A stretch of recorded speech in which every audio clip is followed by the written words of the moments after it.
You know that moment when someone walks into the room and the air just shifts? Your chest tightens, your thoughts scatter like startled birds, and suddenly you're replaying every word they say on a loop for days. It's not love, at least not yet. It's not even lust in the obvious way. It's something deeper, sneakier, almost chemical. You're hooked before you even realize the line has been cast. Welcome to the hidden machinery of seduction, the part no one talks about out loud, because once you see it, you can't unsee it in every conversation, every swipe, every lingering glance. Let me pull you into the story of Ethan.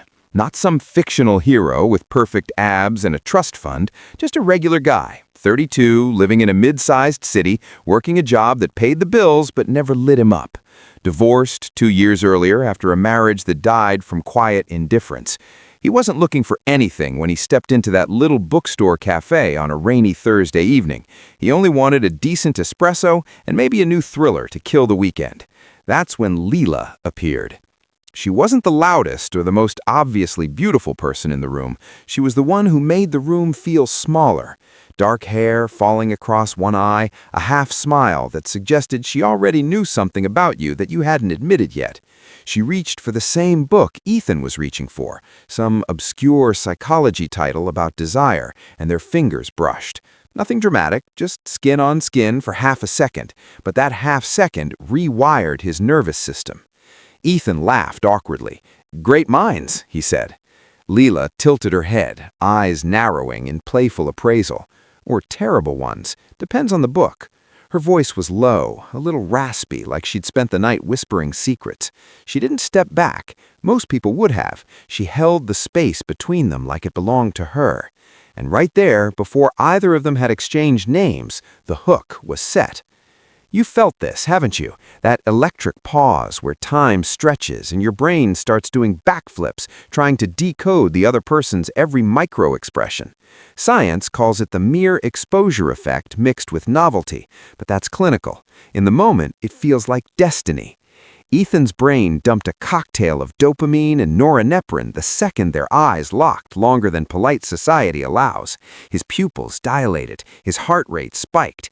He didn't know it yet, but his body had already decided this woman was worth the risk. Lila bought the book, paid in cash. Then she turned to him and said, "I'm terrible at reading alone. Join me for a coffee and we'll argue about the first chapter?" No pressure, no obvious flirtation, just an invitation wrapped in curiosity. Ethan, who usually overthought every social move, found himself saying yes before his brain could catch up. They sat by the window, rain streaking the glass like tears on a lover's cheek. Lila didn't talk about herself right away. That's rule number 1 in the psychology of seduction. Never flood the other person with your own story. Instead, she asked him questions that felt disarmingly personal. What's the last thing that made you feel truly alive? Not what do you do for work, not where are you from. She skipped the small talk and went straight for the emotional jugular. Ethan found himself telling her about the night he quit his corporate job on a whim and drove across 3 states with nothing but a backpack and a broken heart. He hadn't told that story to anyone in years. Lila listened like the rest of the world had gone mute. She leaned in, elbow on the table, chin resting on her hand, eyes never leaving his. Every few sentences she'd nod or murmur, "God, I get that," in a way that made him feel seen, really seen, for the first time in forever. That feeling, it's called validation mirroring, and it's pure psychological heroin. When someone reflects your emotions back to you with perfect timing, your brain releases oxytocin, the same bonding hormone that floods new mothers and their babies. It creates instant intimacy. Evolution wired us this way, because back on the savannah, the people who could read micro-expressions and match emotional states survived better. Today, it just makes you fall stupidly fast. Lila didn't agree with everything Ethan said. That's important. Perfect agreement is boring. It signals low status. She teased him gently about his romantic runaway phase, called it adorably chaotic. A light push, followed by a warm smile. Push-pull, the oldest trick in the book, and it still works because our brains crave uncertainty. Dopamine doesn't spike on steady rewards, it explodes on unpredictable ones. Slot machines, text messages that come hours late, a woman who leans in close and then suddenly checks her phone. Intermittent reinforcement is why gamblers lose houses and why Ethan, 2 hours later, was already checking his phone every 30 seconds, wondering if she'd text. She did text later that night, never immediately. Still arguing with that chapter in my head. You free Friday? Simple. No emojis, no overeagerness, just enough to keep the hook buried deeper. Over the next 2 weeks, Ethan's life became a slow-motion fever dream. Lila was a master of escalation without ever seeming to escalate. One evening, they walked through an old neighborhood after dinner. She slipped her arm through his when the streetlights flickered on. Not a full-on hug, just enough contact to send his skin humming. Then, 3 steps later, she let go to point at some street art, laughing. The absence of touch after the presence of it created a vacuum his body desperately wanted to fill. That's scarcity in action. We value what we might lose. Psychologists have measured this in labs. People rate the exact same wine higher when they're told only a few bottles remain. Lila made every moment feel like it could vanish, so Ethan chased the next one like oxygen. She told stories about her own life in fragments, never the full picture. A childhood spent moving countries with a diplomat father, a year she spent backpacking alone in Patagonia, where she learned to trust her instincts because no one else was coming to save her. Each story ended on a cliffhanger. Remind me to tell you what happened the night the Jeep broke down in the middle of nowhere. She never told the full story that same night. She left him hungry. Our brains hate unresolved loops. It's called the Zeigarnik effect, named after the psychologist who noticed waiters remembered orders only till they were served. Once the story is complete, we forget. Lila kept Ethan's mental tabs open on purpose. He went to bed replaying her half-finished sentences, imagining the endings, inserting himself into them. That's how seduction rewires memory. The target becomes the co-author of the seducer's legend. By week 3, Ethan was canceling plans with friends. He told himself it was because Lila was different. In truth, his brain had started associating her with massive dopamine hits and the mild anxiety of not knowing if she'd show up exactly when she said she would. She was 5 minutes late once and apologized with a touch on his wrist that lingered a beat too long. The relief mixed with the touch created a chemical high stronger than cocaine in some studies. He was now chasing the relief as much as the pleasure. Here's where it gets darker and more fascinating. Lila wasn't cruel. She wasn't running some calculated pickup artist script. She was operating on pure instinct, the same way a musician feels the rhythm without reading sheet music. But the psychology underneath was ancient. Evolutionary biologists will tell you that seduction is a high-stakes negotiation for genes and resources. Women, historically more vulnerable during pregnancy, evolved to seek partners who signal strength and emotional investment. Men evolved to seek fertility cues and loyalty. But modern seduction hacks both systems at once. Lila had the fertility signals covered without trying. Clear skin, symmetrical features, a laugh that sounded like music. But she layered on emotional investment cues, deep eye contact, synchronized breathing. She matched his pace when they walked, even the way she mirrored his posture without copying him exactly. Mirroring activates the mirror neurons in the observer's brain, making them feel as if they're experiencing the same emotions. It's subconscious rapport building on steroids. One night, they ended up at her apartment after a jazz show. Low lights, vinyl, playing something slow and smoky. She poured wine, but didn't push. Instead, she sat close on the couch and asked him to tell her something he'd never told anyone. Ethan, heart hammering, confessed how terrified he was of ending alone again. Lila didn't offer empty reassurance. She simply said, "That fear? It's beautiful. It means you're still capable of caring that deeply." Then she kissed him, slow, deliberate, like she had all the time in the world. The kiss wasn't the climax, it was the trap snapping shut, because in that moment, every previous push-pull, every withheld story, every teasing glance, fused into one overwhelming surge of attachment. Oxytocin, dopamine, vasopressin, all the bonding chemicals flooded his system. It was gone. You're probably nodding right now, thinking of your own Lila or Ethan. Maybe it was the guy who ghosted after 3 perfect dates. Maybe it was the girl whose mixed signals kept you refreshing your phone at 2 a.m. The pattern is universal because the hardware is universal. Our brains are still running Stone Age software in a swipe-right world. But Ethan's story doesn't end with the kiss, because understanding the psychology doesn't stop the hook. It only lets you watch yourself get reeled in. The next morning, he woke up in her bed feeling euphoric and slightly terrified.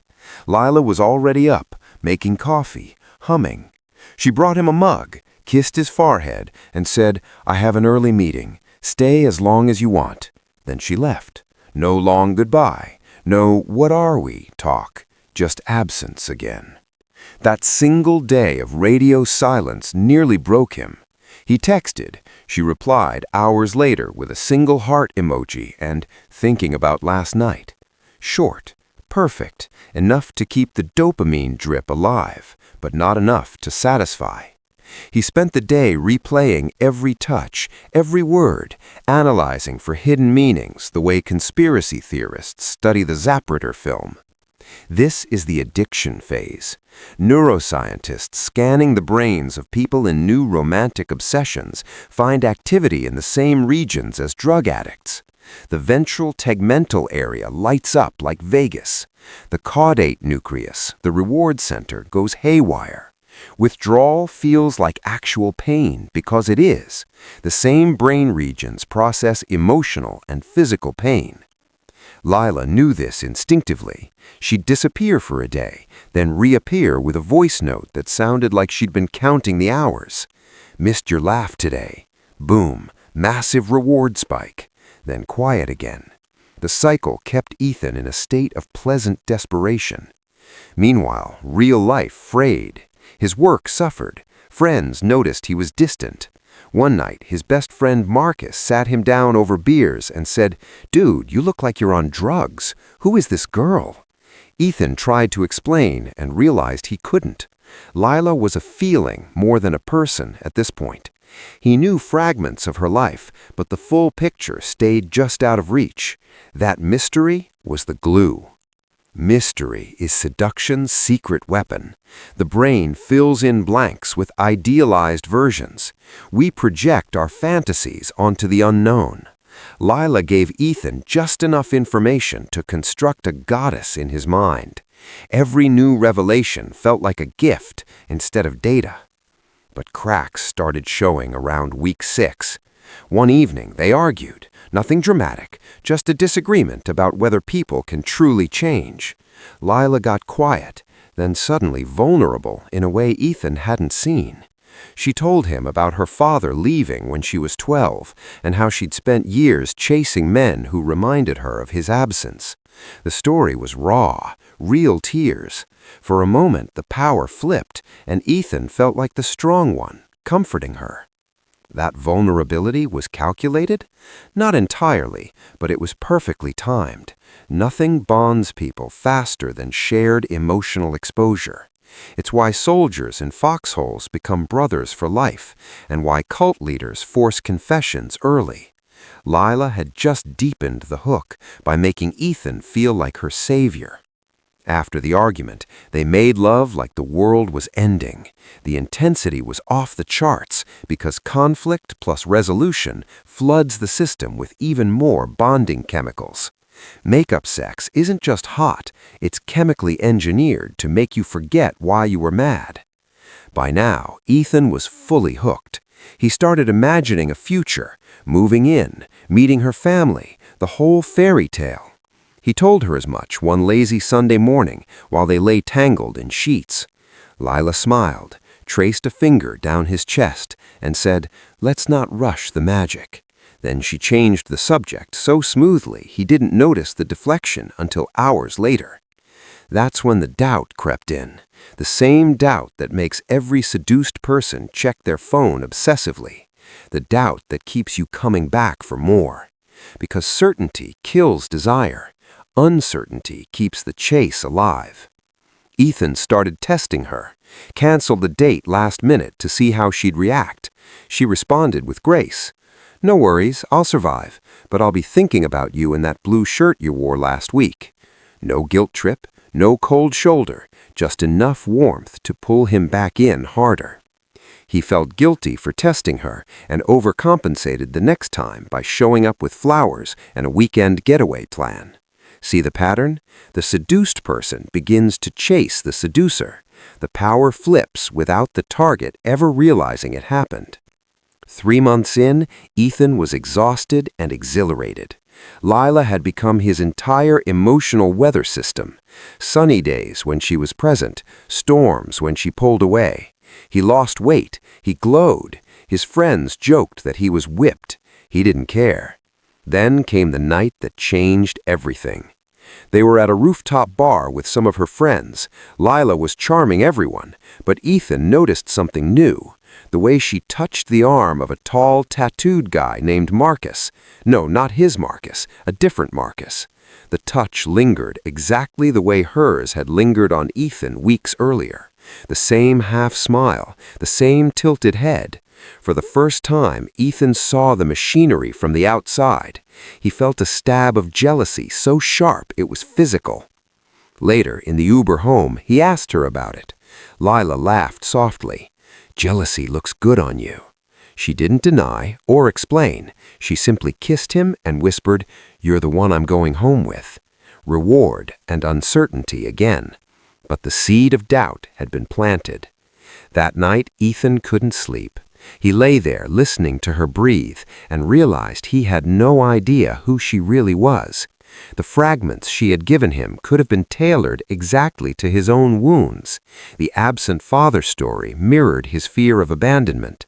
The adventurous past matched his own runaway phase. Every piece fit too perfectly. He started Googling at 3 a.m., not her name, but psychology of seduction. He fell down the rabbit hole. Robert Greene's Art of Seduction, studies on limerence, that obsessive early love state, research on narcissistic mirroring, attachment styles. Anxious people like Ethan were catnip for avoidant seducers who gave just enough to keep the anxiety humming.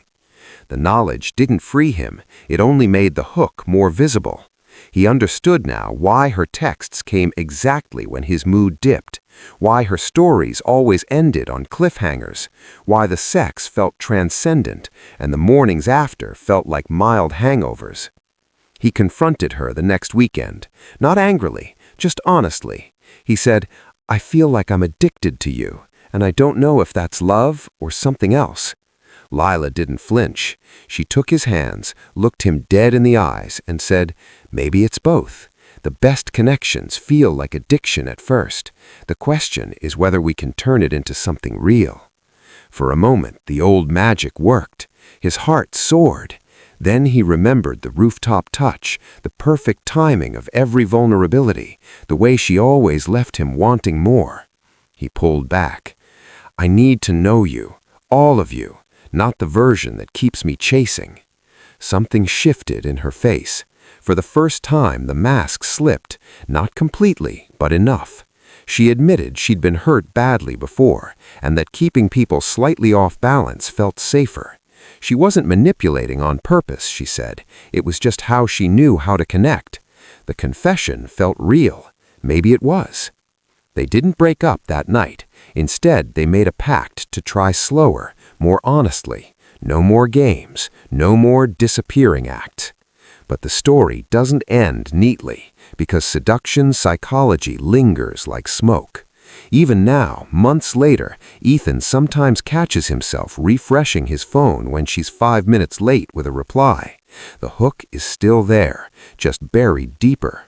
He's learned to recognize the chemical rush for what it is, a beautiful, dangerous survival mechanism that once helped our ancestors pair bond long enough to raise helpless infants. In the modern world, it can create masterpieces of connection or quiet disasters. Lila, for her part, started noticing her own patterns. She began finishing her stories. She started asking for reassurance instead of creating absence to get it. They're still together, not in the fairy tale way Ethan once imagined, but in a real, slightly messy way that feels earned. And you? The next time someone's eyes lock on yours a beat too long, the next time a text arrives exactly when you're about to give up, the next time a stranger makes you feel like the most fascinating person alive, pause. Feel the hook sliding in.